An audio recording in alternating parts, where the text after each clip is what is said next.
যানজটের ভোগান্তিতে ধুঁকতে থাকা মেগাসিটি ঢাকায় স্বস্তির বাহন হিসেবে বৈদ্যুতিক রেল চালনার শুরু মাত্র ১.৫ বছর আগে। ঝক্কিবিহীন যাত্রায় অল্প কদিনেই নগরবাসী তো বটেই, পুরো দেশবাসীর মন কাড়ে এই মেট্রো রেল।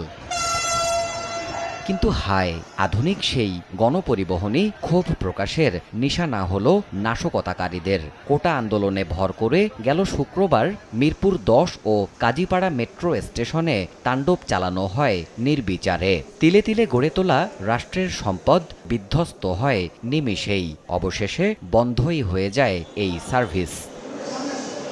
নাশকতার ছকে এই পরিবহন ব্যবস্থা থমকে যাওয়ায় চিরাচরিত জ্যামের ভোগান্তি যে আবারও ফিরেছে নগরে, তাও দৃশ্যমান গেল দুদিনের কারফিউ পরিস্থিতির মধ্যে। ডিসেম্বরে মেট্রো উদ্বোধনের পর বৃহস্পতিবার সকালে সেই মেট্রো স্টেশনেই আসতে হলো প্রধানমন্ত্রীকে। নতুন কোনো সৃষ্টিতে নয়, আসতে হয়েছে ধ্বংসের নমুনা দেখতে।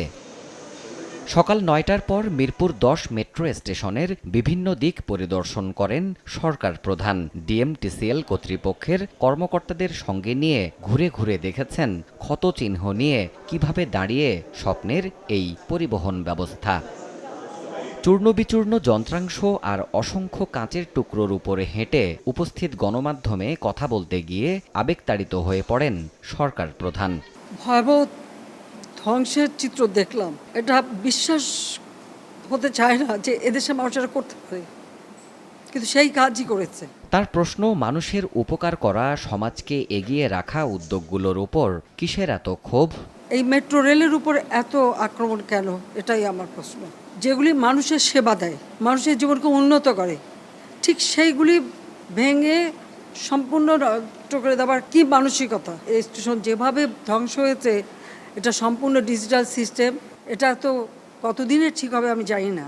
সরকারের অনুরোধের পরও কেন শিক্ষার্থীরা কথা শোনেনি তা বিবেচনায় নিতেও দেশবাসীর প্রতি অনুরোধ প্রধানমন্ত্রীর। কোটা আন্দোলনকারী থেকে শুরু করে দেশবাসীকে একটু বললাম যে একটু ধৈর্য ধরতে হবে। আপিল তো সরকার করেছে, কাজে তাদের ধৈর্য ধরতে হবে, তারা হতাশ হবে না। আমি এই আশ্বাস দিয়ে তাদেরকে বললাম বিরত থাকতে, কিন্তু সেটা করলো না। যে দাবি তারা করেছিল, সমস্ত দাবি শুধু মানা না, তার থেকে বেশি আমরা দিয়েছি, হাইকোর্টে দিয়ে দিয়েছে, তারপরেও কিন্তু এখন থামেনি। কেন থামেনি?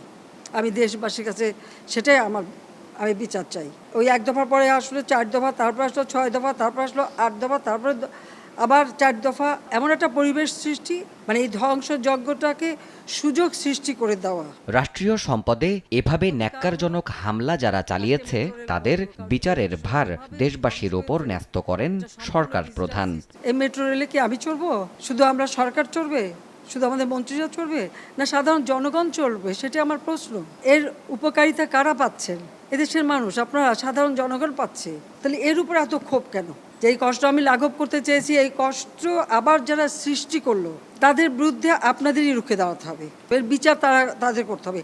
আমি তাদের কাছেই বিচার চাই।